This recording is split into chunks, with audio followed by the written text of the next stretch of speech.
killings and robberies and strippers from bodies. DJ, how do they Sinatra on this one? Chevys and caddies. It's that kickback shit. Yeah. These are Side. our favorite things. Let's go. None of us was accustomed to living rich, unless you was a hustler, hustling, flipping bricks. Got a £1/4 of meat and took out the switches and sticks. Are indentured servants and slaves the same? An indentured servant or indentured laborer is an employee within a system of unfree labor who is bound by a signed or forced contract indenture to work for a particular employer for a fixed time. The contract often lets the employer sell the labor of an indenture to a third party. Indenturers usually enter into an indenture for a specific payment or other benefit to meet a legal obligation, such as debt bondage. On completion of the contract, indentured servants were given their freedom. Approximately 300,000 European workers immigrated to the American colonies in the 1600s as indentured servants, and an indentured servitude continued throughout much of the 1700s. Indentured servitude in the U.S. began in the early 1600s in Virginia, not long after the settlement of Jamestown. Many early American settlers sought cheap labor to help manage their large estates and farms, and commonly agreed to fund the passage of European immigrants to Virginia in exchange for their labor. I have a disease. I'm allergic to stupid shit.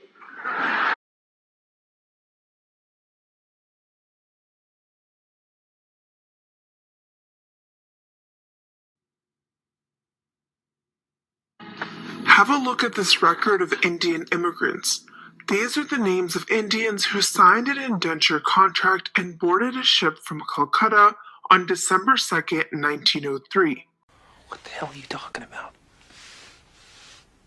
Who are you talking to? What the hell does this have to do with anything? Tell me what's happening! There's an agreement between you and your employer that you will work for a particular number of years. As soon as they signed that contract, the indentured worker lost much of their freedom. Stop the press. Who is that?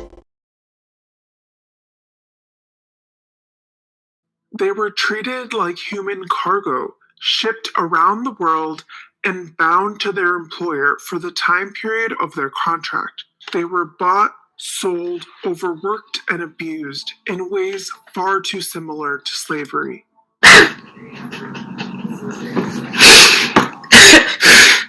Here's how it all went down. By the end of the 1800s, the British Empire was growing to the biggest the world had ever seen.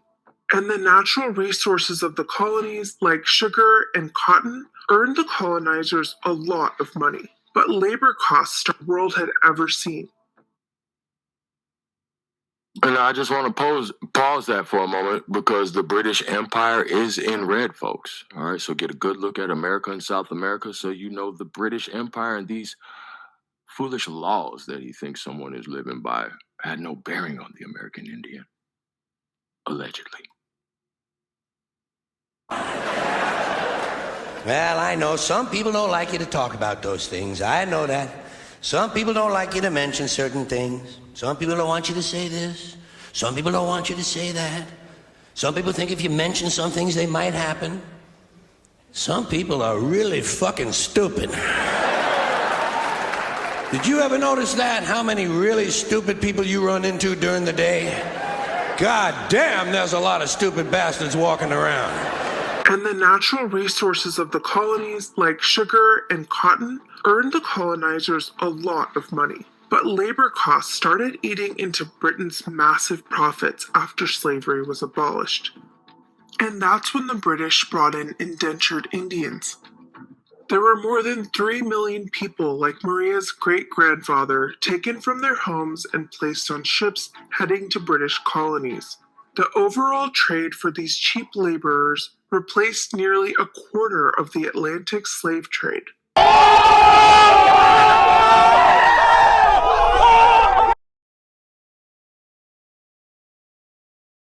What has taken place is a retelling of the history of the 19th century. Huh?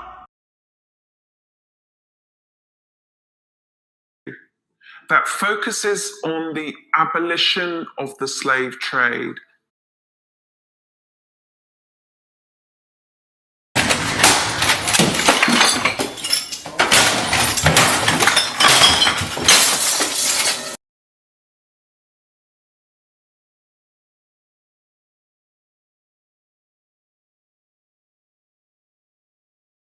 And lauds those involved in the abolition of the slave trade, but does not draw attention in any way to the fact that the system of slavery was replaced by a system which was very brutal. 5 minutes, 5 minutes. And lasted into the 20th century. I mean, to make the job easier. Alva, there is no one else in this entire office that I could possibly ask to share such a horrible job. You're the lowest on the totem pole here, Alva. The lowest. Do you realize that?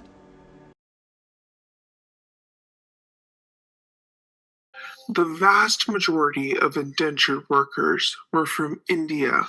As a result of indenture and additional migration, pockets of the Indian community can now be found in nearly every corner of our globe. Over 32 million people of Indian origin live outside of India today, the world's largest diaspora. India might actually be a kind of replacement for Africa. Huh? Think of this from the planter's point of view. They can't imagine a world that will deny them a source of labor, cheap, malleable labor. In 1838, the first Indian indentured labourers arrived in Guyana. 32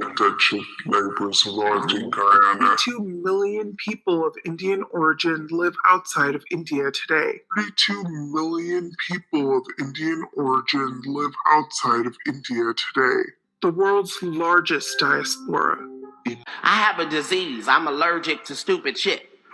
India frequently lied about what the terms of the indenture contract were, the distance of the place that people were travelling to, and the nature of the work that they would have to perform. Huh? You can't read or write, but they tell you the contract provides round-trip passage to Calcutta, India, where you... What the hell are you talking about? Who are you talking to? What the hell does this have to do with anything?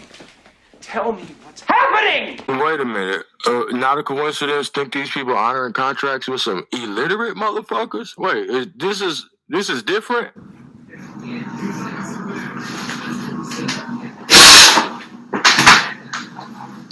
So these illiterate people they're just putting a finger on a contract, my nigga. They're slaves, bro. They're chattel.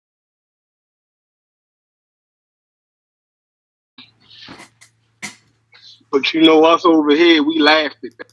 Put in light labor in exchange for great wealth to bring back to your family. Like more than 2 million other Indians, you stamp your finger and take the deal. In 1886, my great-grandfather was recruited in Gonda. He was taken to Faizabad. From then, he was taken to Calcutta as an indentured labourer. What they didn't tell you is you're not really going to Calcutta. You're transferred from depots to shipyards, perhaps told your final destination would be Sri Lanka. But your ocean voyage keeps going and going. The ship itself is rancid, and you are crowded alongside parcels of rice, wheat, and hundreds of other laborers deep within the cargo deck. Your voyage could have been one that was fraught with deaths from cholera, for example, typhoid, dysentery. It would have been quite traumatic for the immigrants. You are lucky to survive the diseases that kill roughly 1 in 5 of your fellow passengers. Your peers bond over the shared trauma and call themselves the Jahaji Bai, or Brotherhood of the Boat.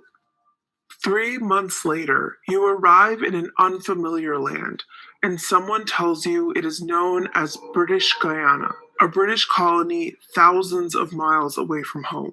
He left Calcutta for Guyana, and he indentured for 2 periods of 5 years on 2 estates in Demerara.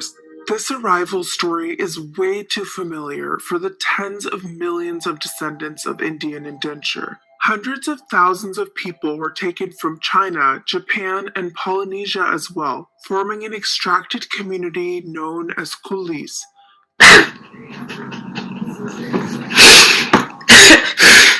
That bathroom smelled so bad I couldn't see. A term that's now an offensive slur. The laborers were shipped across 19 of Britain's colonies, namely in the Caribbean and South Africa. That's fucked up, Kelly Green. And I'm not about to do that. I'm calling. Did you call the police, Kelly? I did. I'm calling the police. I already did it. The Dutch and French also took advantage of the cheap labor for their own plantations.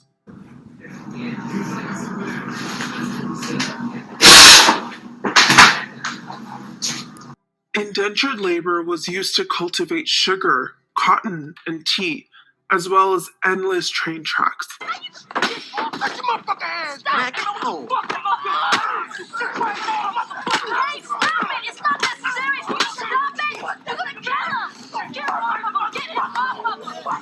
From Poppy, Lambos and Raris, Chevys and Caddies and Cutlass Supremes. These are a few of our favorite things. Pistols and robberies and strippers from Follies. A few bricks from Poppy, Lambos and Raris,